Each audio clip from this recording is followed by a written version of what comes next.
And I know there are some people who are new to NVC Academy. We are an online platform for learning and sharing nonviolent communication.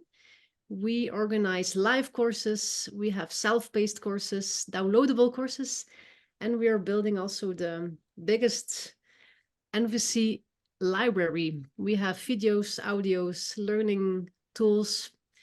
So I like to share this with you and invite you to check our library if you're new to that. So welcome, Yvette. Yvette, she will share with us a little bit more about herself, what the course will be about, and some more content about it. Yeah, thank Hey, you. Yvette. Thank you, Sophie. Oh, I appreciate that. Welcome, everybody. It's lovely to be here with you on a Monday morning. Here's what we're going to do. I'm going to share my screen in a moment and just walk you through some slides, covering a little bit about me if you don't know me, if you've never met me before, and then a lot about what the course is going to cover and not cover. And then I'll just give you a little example of a power struggle, and then there will be an opportunity for you to ask any questions about the course, about navigating a power struggle. And then hopefully as a result of all of this, you will get off this webinar today and you will all sign up for the course, and then we can dive into 6 weeks of really intensive, transformative content together. So it's lovely to be here with you. Let me just share my screen. Please feel free to put in the chat any questions you have along the way. And Marta or Sophie or Lynn can interrupt me at any time and just let me know if there's anything that is time sensitive, or if it can just wait until the questions at the end. I don't mind either way. And let me just see, how am I going to share this? Like this. There we go. Okay. Can you see my screen? Just nodding would be more than enough to know that we are all fine. All right. So then we're off and running. This is a course on navigating power dynamics using nonviolent communication. So the core tool we're going to use is the tool of nonviolent communication and nonviolent consciousness. And we're applying it to the realm of power dynamics. So by the end of our time together today, you will learn one key principle for how to step out of a power struggle and into deeper collaborative connections with others, which is what we're going to be exploring and playing with through the entire course. And before we get going, what I would really love to know is a little bit from you. I am curious, if everybody could just mute themselves, I just check that you're muted. What drew you to this course? What are you hoping to learn, and where do you get stuck? And what I'm going to tell you right now is the things that get put into the chat today in this webinar will very directly inform what I end up prioritizing and deprioritizing in the actual course, because in 6 weeks, we can't possibly do every single thing. So if there are particular things that you are hoping we are going to learn and where you are getting stuck, it is a really good idea to put that into the chat right now, because that way you will increase the probability that I will actually go into a lot more depth in those particular things when we go into the course. Okay. And let me just see. Okay, great. So I don't see anything in the chat right now. Is that because the chat isn't working? Oh, there, it is working. There we go. Conflict resolution. A teacher, yes. Oh, I will do a lot with teaching if you're interested in teaching. That's a lot of my own history. Let me see what else. Affirmation. Julie, I'll be curious to know what you mean by affirmation. My knowledge, yep. Leaders in a community, power avoidant. Great. Power dynamics. Oh, now it's going so quickly. I can't keep up. First, there was nothing there and I didn't see the chat, and now it's going really quickly. So I will read a lot more of it at the end because, hopefully I will cover some of this, but please know whatever you are putting in the chat right now, tendency to go power under, lovely. We will definitely walk with power under and over dynamics, and how we move from power under and over, which is a survival system default, into power with, which does take a different kind of consciousness and intentionality. So of course, we're going to talk about how do we develop that? How do we develop that consciousness and intentionality and practice our way into this new way of being? So I will look forward to reading everything that you have put into the chat. Just know that this is where you are co-creating with me. You are co-creating the content of the course as you are adding the questions and the comments into the chat. This is how we end up being in a co-creative and collaborative dialogue with one another, given the limitations of the technology that we have. So if you feel overwhelmed by gridlock and tensions in personal and professional relationships, this is probably a really good course for you. Or maybe you're struggling to maintain your authenticity and empathy in conversations with others who get very locked into their positions. Or we could switch that, maybe you find that you get really locked into positions. If that's happening, this will be a really good course for you. And if you're longing for ways to inspire more cooperation, collaboration, and co-creation, those are the 3 things we're going to focus on, so that you can ease the rigidity coming from other people, then you are most definitely in the right place. And I am very glad to be here with you in our free call. And I'm really, really hoping you sign up to be with us in the more extended course. So let's step out of power struggles and into co-creation. We're moving from power over into power with. We're moving from control and coercion into connection and co-creation. And the real question is, so in order to do that, what skills, insights, and capacities do you need? Now, obviously, you need nonviolent communication. And then you need a lot of wisdom about how and when to apply which tools, especially when there is a power imbalance, and especially when we begin thinking about issues of privilege and power, domination systems, oppressive systems, social systems, and inequities of power. How do we really navigate that? When you are in a position of power over, or you have less power than the other person, or somebody else has more power than you, or the reverse, how do we navigate that in a way that really supports everybody moving into a shared power perspective, even when the other person is not buying into that at all? Okay, that's what we're going to play with in this course.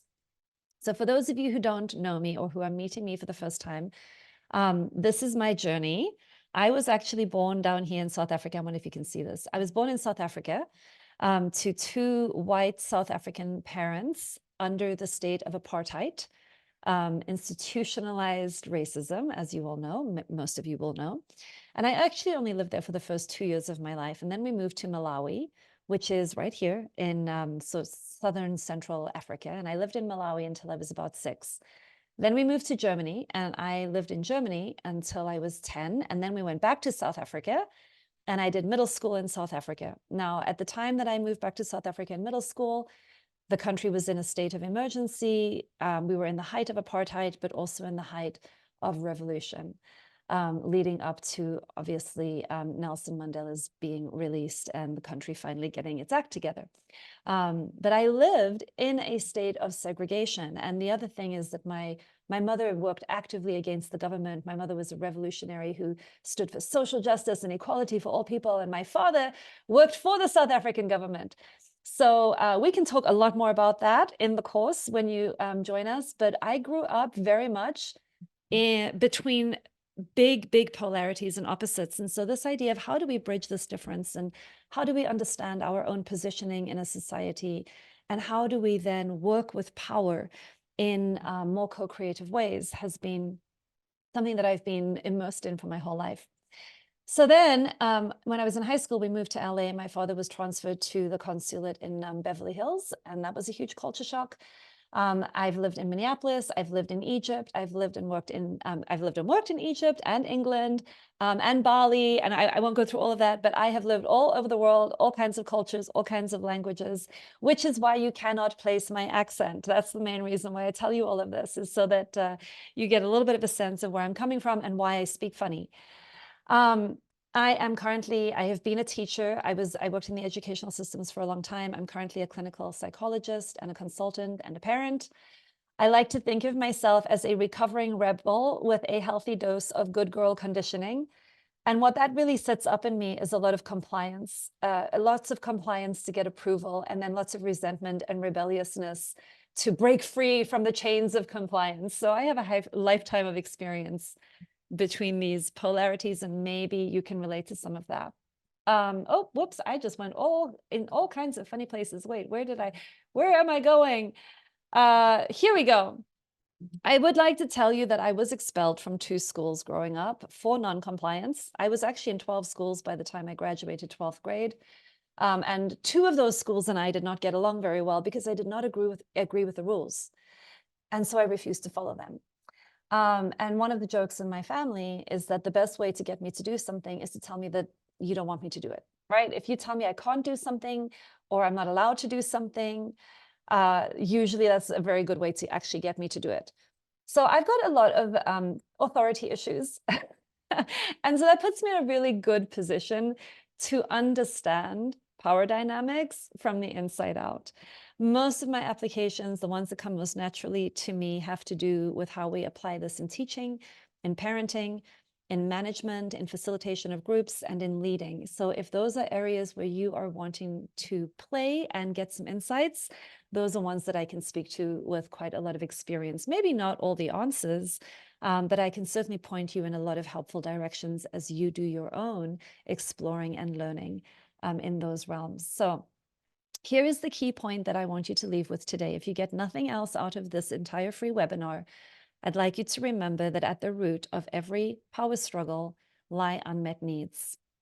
And to the degree that we can put our focus on the unmet needs that are driving the conflict, we will have a wiser way of dissolving the power struggle. Now, of course, it gets more complicated and nuanced than that, but every struggle, every power struggle comes down to two people or groups of people's unmet needs. And the quickest way to dissolve a power struggle is to meet people's needs. That's all you need to know. You can now leave the webinar. You are set. If you know how to apply that, you are good. If you need some help applying that and figuring out how to actually do that in developmentally appropriate ways, if you're working with children, or in very shared power ways, if you're working with power imbalances, then I hope you stick with me. I also like to share this quote. There are three ways of dealing with difference: domination, compromise, and integration. By domination, only one side gets what it wants. By compromise, neither side really gets what they want. By integration, we find a way by which both sides may get what they wish. And this is a quote by Mary Parker Follett, who does not get enough recognition, in my opinion. So this course is going to be looking at integration. How do we navigate relationships and conversations in a way where both sides might get what they wish? It doesn't mean that everybody's going to get their needs met, but it does mean that we can establish so much goodwill and willingness to work with one another that whether or not I get my needs met is actually less important to me than how I'm being treated along the way. And that's another thing that we're going to focus on in the course. I want you to remember the way that I see this is that we are all pretty much immersed in domination culture in our current time in history. Most of us live and breathe domination culture. And in domination culture, we can either be connected or powerful. In domination culture, we separate these two things.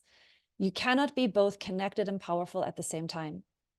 However, this course is going to be about how you can be connected and powerful. Okay, we are going to address this fragmentation. We see this, for example, in patriarchy, which we can talk about as much or as little as you like in the course, depending upon who shows up. We will co-create as we go. But in patriarchy, we divide the world into male and female.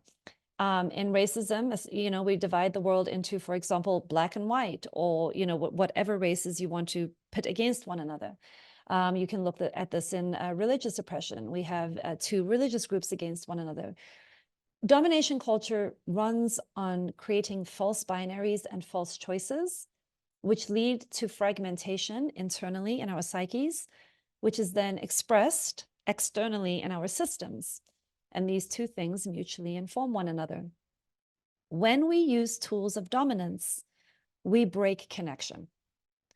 And so what we're going to be looking at in this course is how we maintain shared humanity, shared power, and how we use connection to be powerful. So we're going to explore the use of soft power, relational power, power with. And then we're going to start getting very aware of all of the tools of domination that tend to be in our default and what to do instead. So the big question is, how can we be both connected and powerful? And how do we use our power in a way that benefits everybody, that doesn't hoard power, that doesn't abuse power? How do we understand the abuse of power? So I'm going to share with you a story. I have an online learning community, and we were doing a call recently celebrating all of the wins of the people in this community who've been growing and learning with me for a long time. And I want to share a story that one of my members was sharing.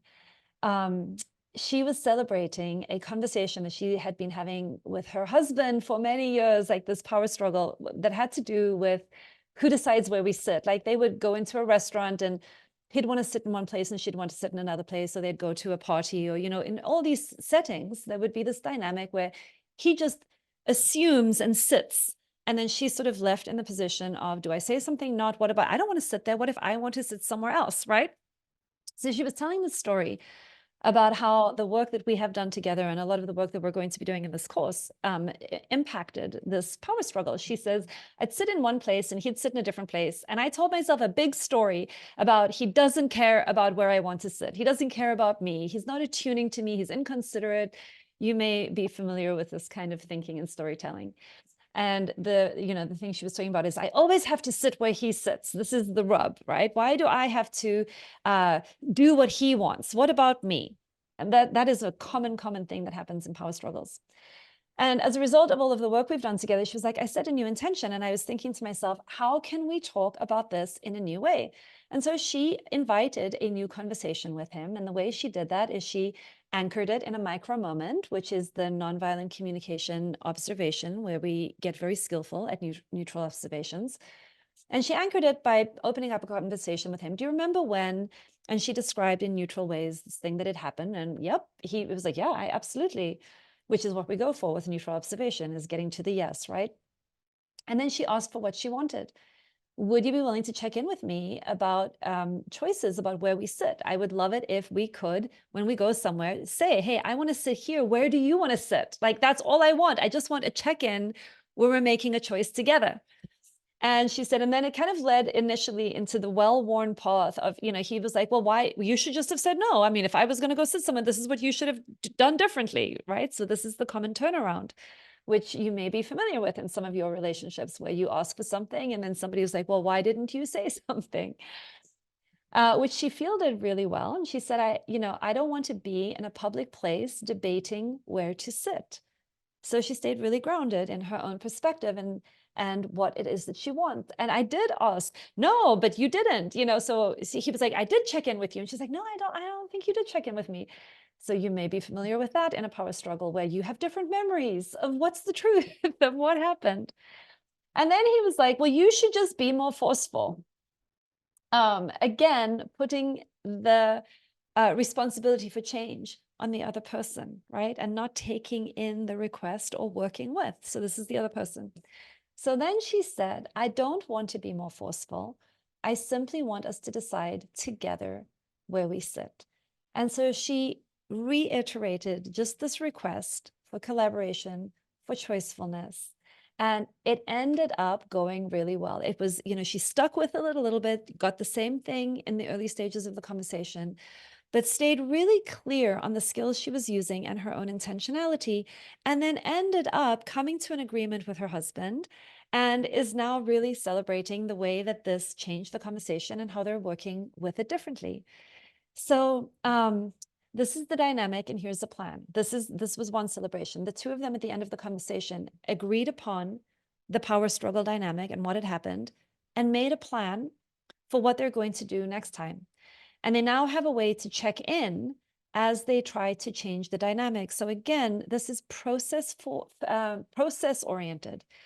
It's not shaming. It's not complaining. It's not critical. It's not an ultimatum. It is a way of looking at a dynamic and then shifting it so that that dynamic can become more co-creative and more collaborative, while allowing both people to be practicing. And then we also talked a little bit about how to amplify the good intentions underneath the defensiveness. And if we go back for a moment, I'm just going to point this out to you, like when he said, well, you should just have said no. So while we might think of that as a defensive response, another way that we can work with that if we're sharing power is, it sounds like you would have been open to me saying no, which probably means you would have been quite happy, including me in this conversation. It's really good to know that. And this is what we mean by amplifying the good intentions that are underneath the defensiveness. So these are the things that we're going to be working on in the course. I'm going to pause here for a moment and just find out if there are any questions or comments about this story. Is it something you can relate to? Is there anything you want to say or ask about this? I'm going to pause for a second and just see. Somebody has their hand up and it's a number ending in 130. Hi there. I love this story. And my question is, there seems to be in this process just getting straight to the request and or maybe observations and then requests, and feelings and needs, at least in the moment, are not shared with the partner. And I know in my own situation, that's where things get bogged down, is in the feelings and needs. Yes. So wondering. Yes. So yeah. that's such a great question. So the feelings and needs, you may or may not bring them in depending upon the relational context. So one of the things we will talk about in the course is, calibrating for the relational context. You're exactly right. If we bring in feelings and needs when they're not really needed to move the situation forward, we can get very, very bogged down and distracted by trying to do so much work with empathizing that we're missing the thing that would actually help with the power struggle. Now, an empathic stance is foundational to how you're working with observations and requests, but often we can get a lot of traction by staying with observations and requests.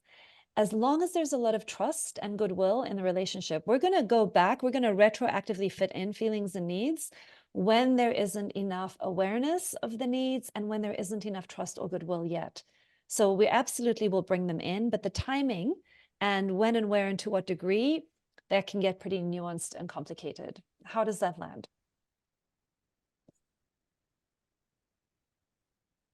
Thank you. I had muted myself. That's wonderful. Looking forward to hearing more about it. Thank you. Absolutely. Slow, you're up. Thank you.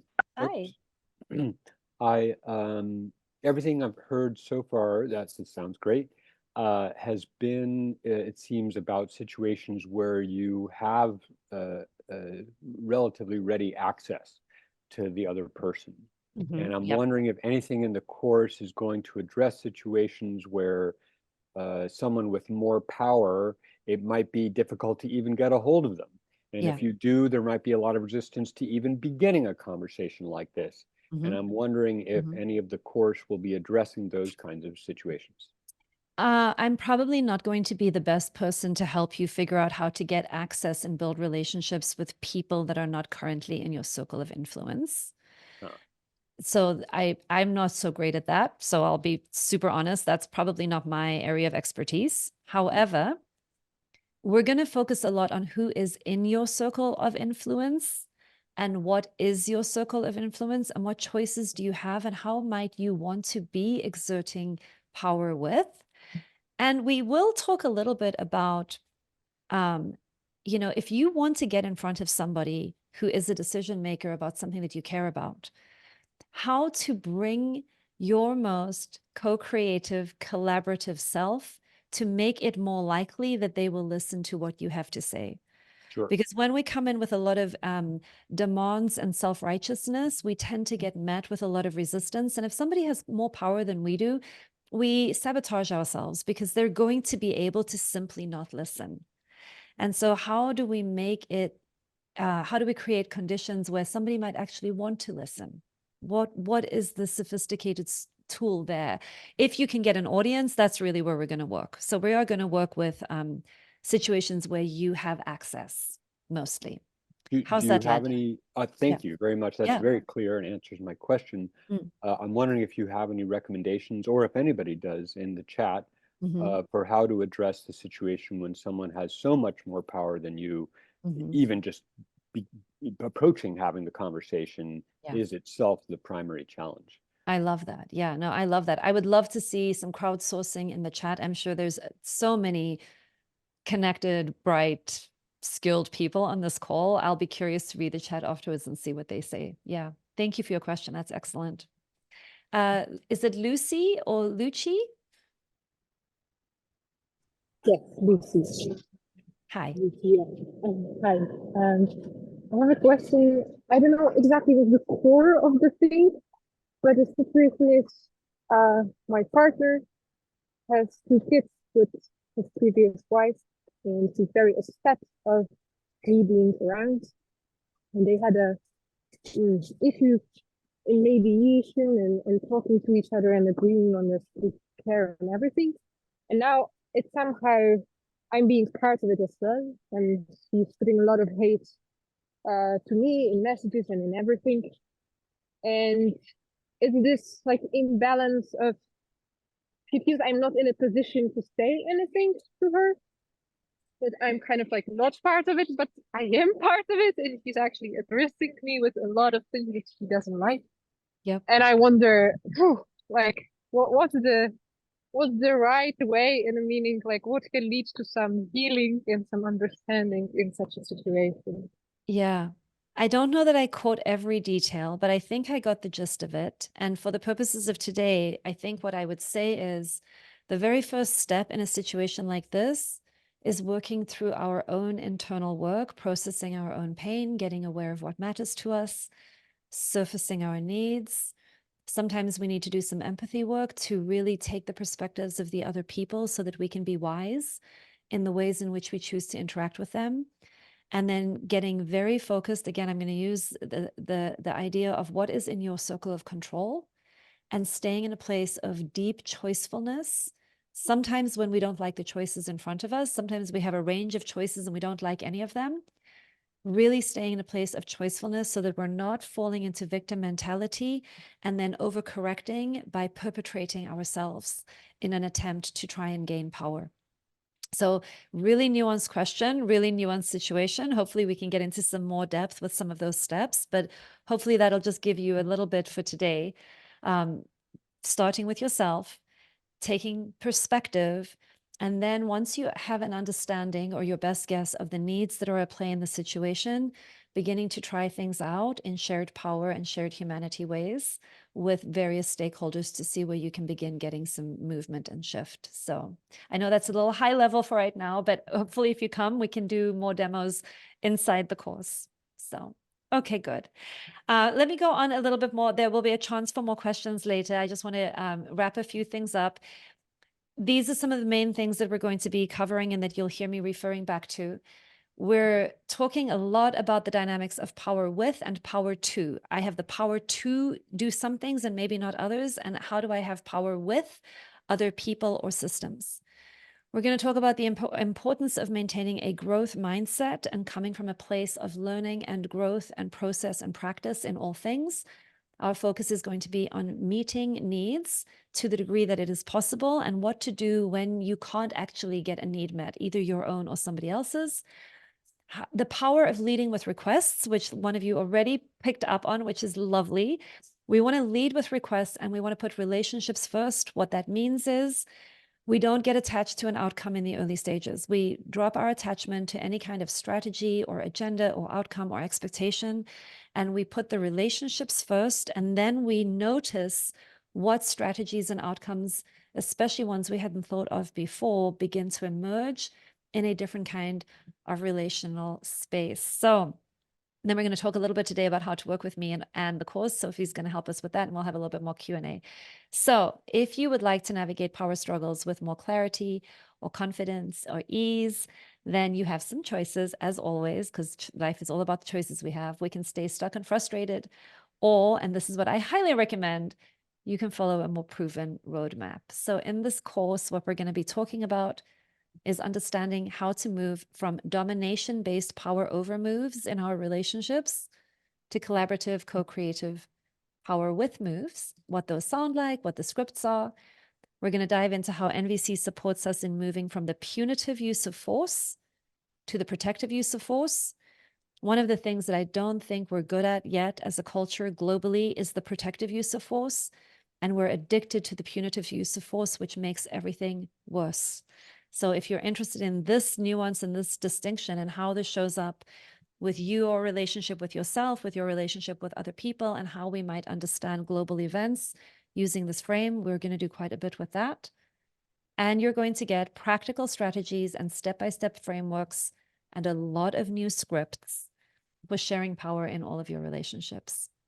The course is also going to have a lot of structured, self-reflective practices. So please come prepared to do some journaling, to work with some of the handouts, to do your own inner connection work, inner empathy work. And you'll have loads of opportunities to ask questions and witness demos as we unpack some common situations.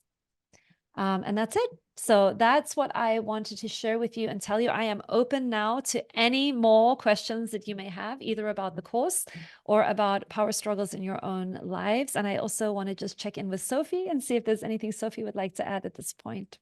Thank you very much, Yvette. It's very clear, in my opinion, what you will cover and offer. So yeah, we have 13 more minutes, please, for everybody. Anyone has how fun. This is your chance to ask anything you want to get clear on in your own life before, raise your hand or put your question in the chat. Yeah, Leah.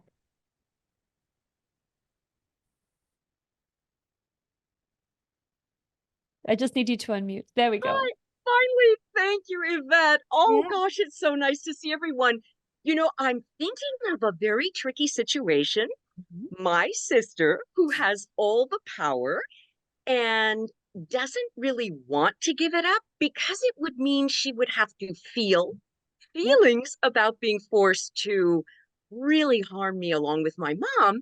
So to admit brainwashing, even though she's a Christian now, is so painful that even when I say, could you at least send an emoji, she says no. Is there a way to shift that kind of a power imbalance of one sibling doing all the feeling and the other being unwilling to do any of it? I don't know in the high level, but I think if I'm understanding you correctly, the reason that your sister doesn't want to share feelings is that she's not yet willing to get in touch with her own feelings because of the amount of pain that would bring up for her. Is that true? Absolutely. So that would be a limitation that we learn how to work with. We don't want to force somebody to go somewhere that they're not ready to go. Right? So if it's too painful and she decides she never wants to do any of this work and she wants to live the rest of her life out of her defensive system, numbed out from her feelings, she gets to choose that. And then what that means for those of us in relationship with somebody choosing something like that is we may need to grieve the loss of certain possibilities in a relationship like that. Domination culture will teach you to try to coerce and force them into what you think is good for them. And when you do that, you're more likely than not going to get a lot more resistance from them. Now, that doesn't mean that we have nothing that we can do.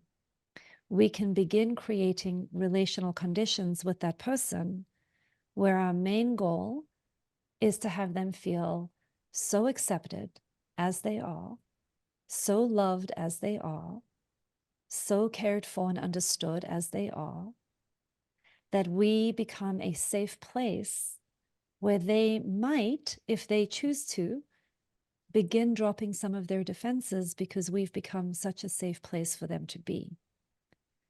And to the degree that they feel from us that we have an agenda for them and that we can only be in relationship with them if they are different, we will be participating in the power struggle.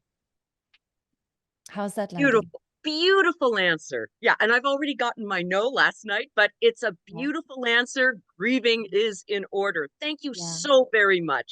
It's hard. Thank you. That's a great, beautiful question. And it does begin to get at some of the nuances. Like, you know, when we start working with power struggles, we start thinking about what am I actually in control of and what am I not?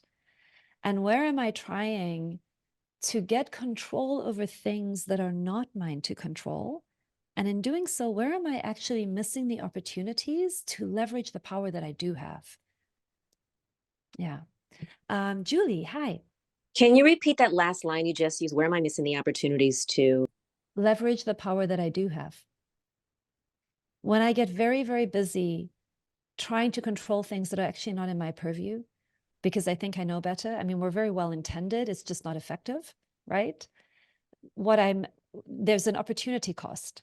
I'm not noticing the places and the ways in which I am inherently powerful and could be using relational soft power that is more connecting to do something fundamentally paradigm shifting way different, because I'm so used to replaying the things that I have lived most of my life and seen around me.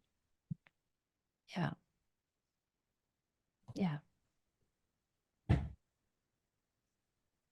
Julie, do you have another question with that, a follow-up with that, or are you good? My question is, the course will take place on Monday morning at the same time. Is that correct? Yep. And how long will it be for? How many hours? A couple of hours, I believe. Sophie, correct me if I get anything wrong. Yeah, there are 6 sessions of 2 hours. Okay. So during that sessions, you said that we would have to do journaling. Will we do one-on-one or not really? Yes. The reflection and journaling will mostly be between sessions. Most likely you will get some preparation, so you can show up as prepared or unprepared as you like. That's fine, right? But you'll have a sense. Those handouts are mostly going to be about asking you to surface power struggles in your own life. And we're going to examine, where do you have power under and other people have more power? Let's work with that. What do you do when you're in a power under position? What are the dynamics of that? We'll start with power, with shared power. So we're going to start with like the easy ones, where like you and a partner, or you and a friend, or you and a sibling, where the structural power relationship is one that should be peers. So first we're going to look there. Then we'll look at what happens if you have more power than somebody else. What does the abuse of power really mean? What do you need to be aware of when you have more power? How do you become aware of your power? How are you using it? What are the blind spots and insensitivities you might have, or that people would commonly have when they have power and privilege? How do you accommodate for that, adapt to that, work with that in an aware and responsible way when you're speaking to somebody who has less power than you, whether it is culturally, structurally, or internal capacities and resources wise? And then we'll also take the position of, what about when I'm the one with less power and I'm trying to influence somebody who has more power than I do? What's going to be really challenging and difficult about speaking truth to power? How do I get into an internal space where, even though I'm externally dealing with a structural imbalance, I develop the internal capacities and resources that I need to have a different experience of that imbalance, where I don't fall into child consciousness, victim consciousness, some disempowered consciousness, where I really stay in a place of self-sovereignty in the face of other people having more power than I do. And so those are some of the things. Nobody will be asked to share anything that they don't want to. For those of you who have never worked with me, you have full choice in any program that I run. You can observe, you can witness, you can be actively engaged, you can do the handouts, you don't have to do the handouts. Like you will be in full power to decide for yourself how you would like to engage and where you'd like to be involved and not involved. There will be invitations for breakout rooms, for paired work, for working and speaking with me. And you can just listen to all the replays if you prefer that. So please know that nobody will ever be forced to do anything that feels uncomfortable. And you'll be invited to keep checking in with yourself. Where am I at today? Do I feel like participating? In what way? How's that landing, Julie? What else from that? Okay, you just said the replays. So you will be recording them and we will have access to the replays. Yes. During the workshop, how long will we have access to the replay? It's lifelong access, Julie. Okay. To a classroom. Thank you. Thank you. Great questions. Hi, Brian. Hello, I have a bit of a question. So, I'm under guardianship, which is kind of like conservatorship in some US states. And it means essentially I have zero power in the situation. In fact, my current therapist says that the majority of my issues stem from a fear that I have no control over my life. Might be directly tied to that. I would like to learn a little better way to collaboratively connect with the guardian, as they are strangers. I very rarely connect with them. I can contact them maybe 3 days a week, unless they're in a meeting. I've met them maybe 2 hours in my life. I'd really like to be able to kind of like succinctly describe my goals, hopes, dreams, fears, concerns, that kind of thing. So, yeah. Yeah, join us. Absolutely. Join us. Appreciate I love that. I mean, I think what you'll find as we move through the weeks, there will be enough questions and journal activities and discussions that you may begin developing for yourself, like a library of approaches and a library of ways of framing something up, and a little bit of a flow chart of, and then if they say this, I could do this. And then if they do that, I could do this. So you'll leave with a much wider range of choices available to you. Okay. Now, I again, a disclaimer, relationships and human beings, there are no magic bullets. There's no one thing that's going to work for all people at all times. So the best that I can offer you without like over promising is that you'll have a wide range of options. You'll still probably need to navigate and find out what works and what doesn't work. And we'll also, one thing I'll just say is you also want to get clear for yourself on what does works mean to you? What does success mean to you? What is the ideal outcome in this situation? What would this person be saying back, be doing back? We want to get very, very clear on that vision, because it helps inform our strategies along the way to be aligned with everybody's needs and the vision that we're really going to bat for and trying to bring into being. How does that land on you? It lands pretty clearly. Thank you very much. Yeah, great. Yeah, I can imagine feeling so much vulnerability in a situation like that. Yeah. Maybe a piece of it is what do we do with all of that vulnerability? Yeah. And so many things to say with the short amount of time you've got to say it. So, yeah. Yes. Like every word counts. It feels so high stakes. Yeah. So then we want to be as skillful as we possibly can with the best impact we can possibly have, and then see. Yeah. Lovely. Thank you. You're welcome. You're welcome. I hope you join us. Yeah. It is 11:44. Sophie, let me turn it over to you.